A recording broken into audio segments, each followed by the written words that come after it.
No, that's moronic. Do you hear me? Moronic. If you can get me a jury to show me how I can say in July about goddamn frozen peas in the winter, I'll go down on you. That's just stupid. Go sodomize yourself, idiot. Oh, hello. I wasn't expecting you here so soon. Well, I guess we better get started then. If you haven't figured it out by now, I'm world-famous Hollywood director and actor George Orson Welles. Now, before making the greatest film of all time, Citizen Kane, I was mostly famous, or infamous as the case may be, for scaring the bejesus out of 1.2 million Americans with my Mercury Theater presentation of War of the Worlds, Un Triomphe Magnifique. The best pre-Halloween prank of all time, if only it were true. Now I'm here to tell you that it was all a load of poppycock and balderdash. I'd say shit, but I'm afraid that Professor Moline would censor me for saying it. Moving on. Where was I? Oh, yes. Only a moron would believe that a multi-million-dollar company like CBS Radio would allow me to intentionally perpetuate such a fantastical hoax on the American people. And on the day before Halloween, no less. Ridiculous. I'll tell you what this insanity was really all about.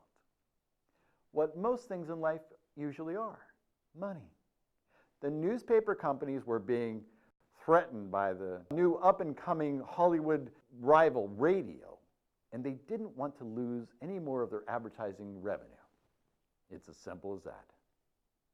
The papers concocted all these wild stories of mass terror, hysteria, people jumping off of buildings and having nervous breakdowns, just to try and save their own financial asses.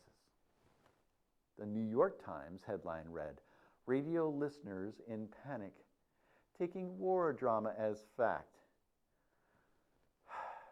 The Chicago Herald said, "Radio fake scares nation." And the San Francisco Chronicle headline screamed, "U.S. terrorized by radio's men from Mars." In all of 12,500 newspaper articles had been published throughout the world on the so-called alien mass panic. Absolute rubbish, I say.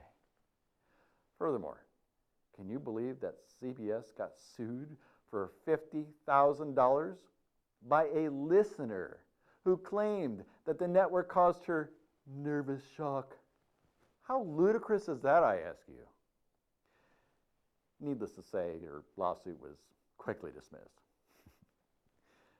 About the only story that was true in all of this is about a Massachusetts man who believed the broadcast was so real that he bought himself a pair of size 9B shoes in order to escape the invading Martian army.